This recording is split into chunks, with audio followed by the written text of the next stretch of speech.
bibili muna ako, magsha-shopping muna ako for my client's needs. Kasi pagluluto ko siya ng bihon na may kanton. So, shopping muna ako. Ang sarap niya sa paa, grabe. See that? Sa damo, sa semento. Sa damo, sa semento. Alright, bye everyone. Ako nakalimutan ko yung shades ko. Ang init.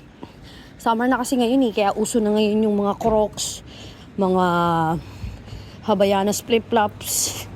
Para sa akin ito, comfortable ko. So, bibili pa ako ng black nito. Black, white, tsaka yellow. So, ngayon, suot ko is kulay beige. Bye everyone.